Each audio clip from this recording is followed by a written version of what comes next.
Jon Jones has once again set his sights on Tom Aspinall, but this time he's proposing the showdown take place on the grandest stage of all, the White House.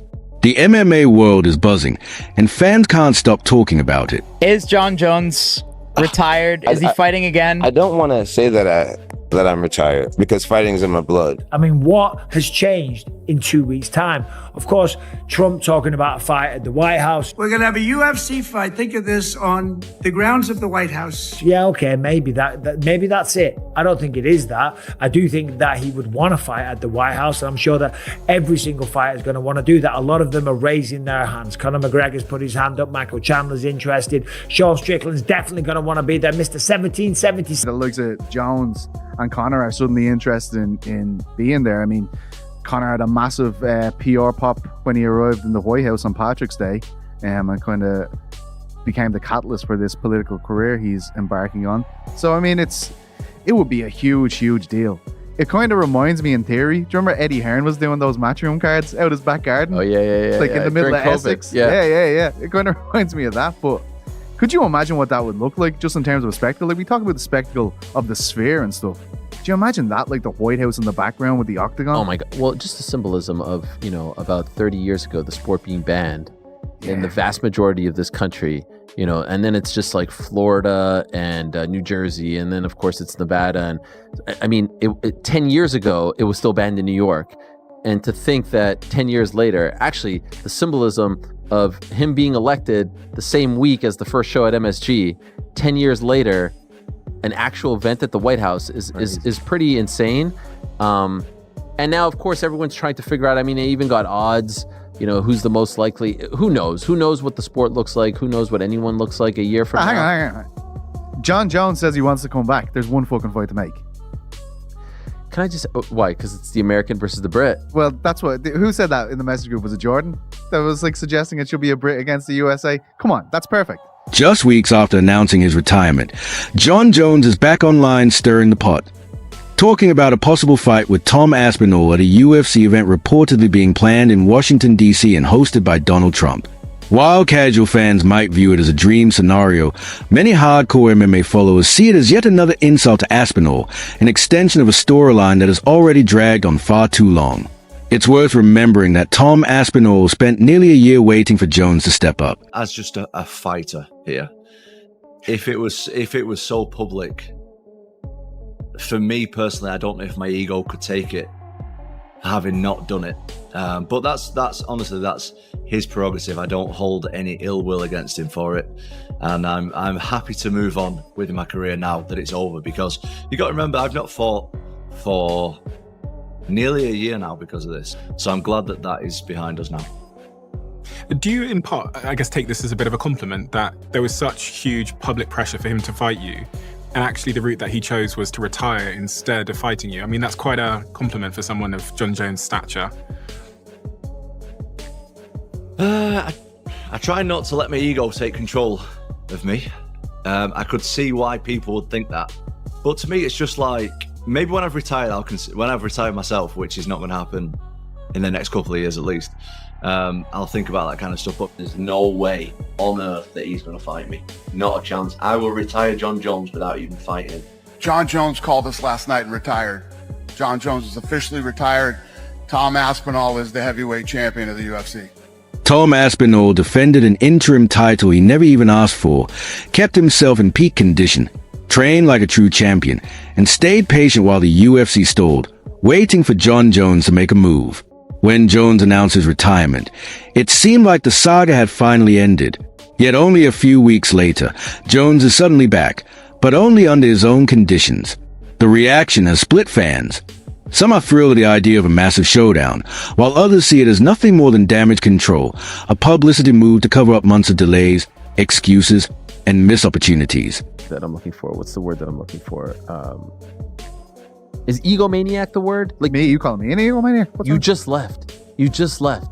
And now, and even as recently as this morning, right? Didn't he have a tweet as recently as this morning teasing us? It feels nice to be the hunter and not the hunted for once. By the way, if this is in fact true, why did you give up the belt months ago so that you could feel this way? And oh, by the way, when you gave up the light heavyweight title, You were the quote unquote the hunter for 3 years.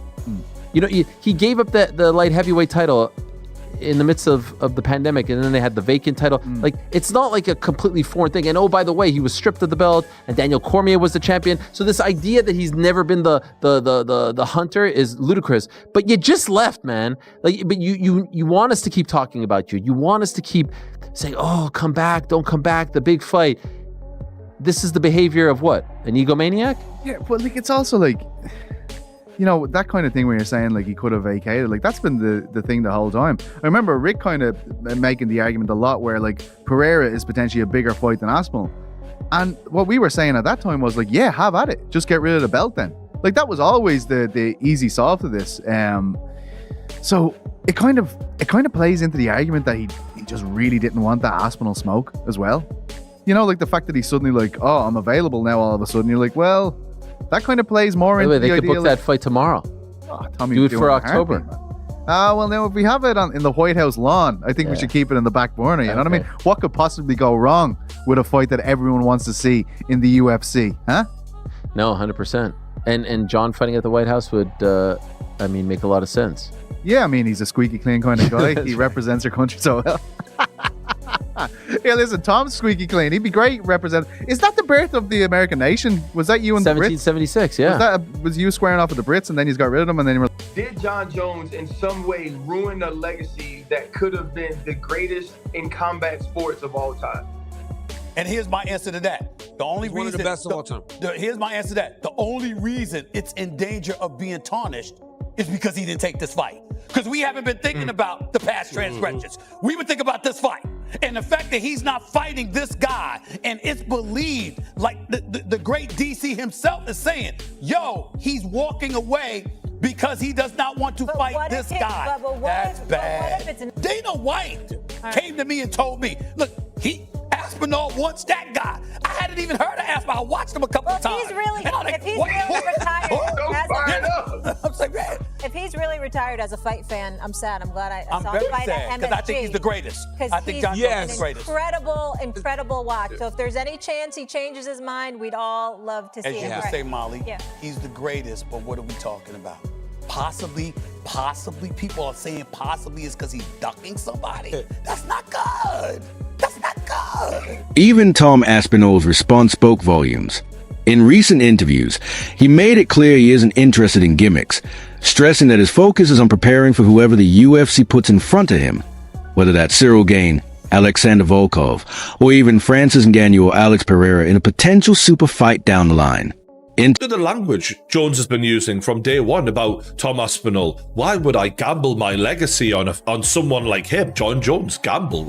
You win every fight, don't you? You're guaranteed to win every fight. You can beat anyone. Every fight, if you're the best fighting the best, is a bit of a gamble. But you're the heavyweight champion of the world. You're supposed to go on and do that. I've never ever known a champion who tells everyone how great they are and yet doesn't want to fight the best challenger. I tell a lie. Actually, I do remember one time, Tyson Fury, when he did not want to fight Alexander Usyk. Oh, he's not a big enough name. Oh, and he made all the excuses in the world. And guess what? Usyk beat him twice. And this is exactly why Jon Jones doesn't want to take that fight. Because he can see what the fuck is on the way. Jones spent the majority of his career as a heavyweight, boiling down to light heavyweight, beating guys who are actually middleweight. When you're an interim champion, they only make an interim champion when the champion cannot defend the belt. So for Jon Jones, he couldn't defend the belt because he tore his pec muscle. So the interim champion means he should be fighting the champion right off the bat. That's not the case with Jon Jones, right? Because Jon Jones is going to fight Stipe Miocic. So the interim champion is supposed to sit there and wait. But by law, in like the regulations, once Jon Jones steps in the cage, he is stripped of his interim champion because the champion has returned. There is no longer for interim champion. What is the point of having an interim champion when the champion is ready to fight? This is the only sport in the world you can have somebody hold your career back. Yep. I've been almost a year inactive with no prospects of anything. Just be ready, and we'll just let you know. Yeah. And then it's kind of difficult, like mentally, to. Oh yeah. This is the fight against Jon Jones. Like, not the fight is another thing. Yeah. This is the tricky bit where I really have to stay switched on, stay motivated, and I'm trying my best. I'm trying. It's tough. As you said a minute ago, no one really knows what's going on behind the scenes apart from me. Exactly. You're in office cooking. I train all the time anyway. Just because I've not got a fight doesn't mean I don't train. Like, I honestly can see Jon's point of view. I get it. Yep. I get it. It's just about the title for me. Yep. I just want the title, that's it. Yep. Does nothing else really matters. So you're like, let me do my thing. Let me fight. I just want to fight. And I think that's the respectful way to go about it. It's like, managers in this sport have to keep their relationships with the UFC. Yeah. And it's a real problem, and there's many layers to this issue. Managers are afraid to back their fighters because of the repercussions on their relationships with the UFC, and it's all over the place. They will serve the UFC before they serve their fighters, as far as I'm concerned. But to see a guy with only one fighter and not have to worry about this at all, and just be like, do you know what?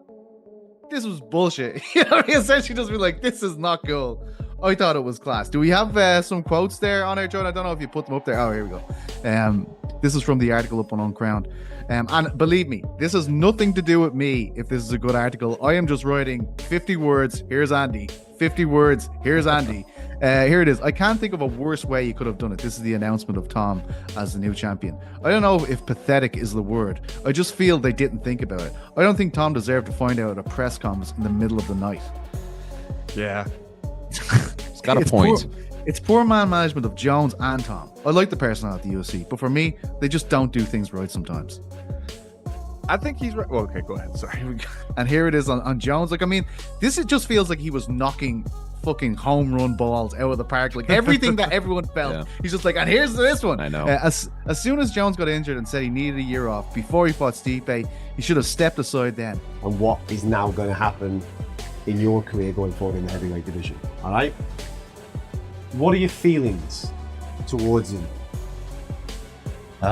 First of all, thanks for keeping it short, because I have said that I'm not going to speak about it anymore.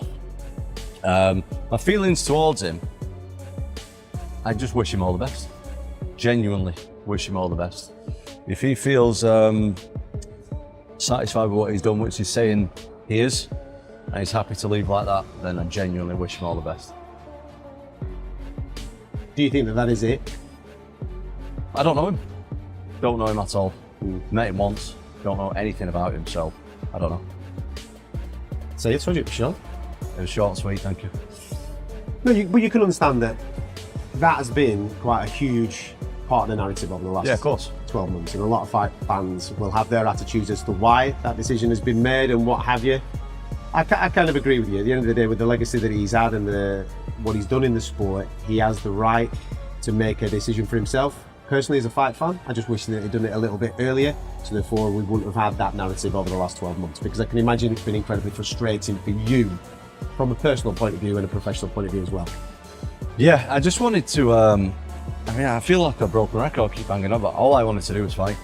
I just wanted to fight. I've not been to work, mate, for nearly a year. I know people see me online and doing all the rest of it, but my main job is fighting people. That's what I do.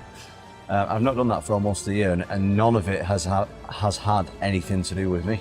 Right, perfect. This is where I want to go with, right? Because I think a lot of people have an understanding of you. I'd like to say that obviously we spent a bit of time, so I kind of like to get inside your head a little bit more and pick the little things that go on inside. How have you dealt with that? Because I remember speaking to you during the time that you were out injured with your knee. That was a tough challenge from a psychological point of view. Yeah. This is different, because when you're out with your knee, it's on me now. I'm going to get fit and get my knee back, and we're going to get rocking and rolling. The last 12 months hasn't been kind of on you. So how was that a different mental challenge? And I can say this now that it's over, because the thing with me, when I'm in difficult situations, I try not to complain about it as much. This last year has been more difficult than the year I had out with the knee. One thing is certain. The Tom Aspinall era is here, and Jon Jones now seems caught between trying to derail or protect his own legacy after stepping away. The UFC faces a critical choice. Do they validate the months of stalling, or do they stand behind a new generation that has kept the heavyweight division thriving? At this point, it's bigger than just a single fight. It's about control, legacy, and the direction of the UFC's most dangerous division.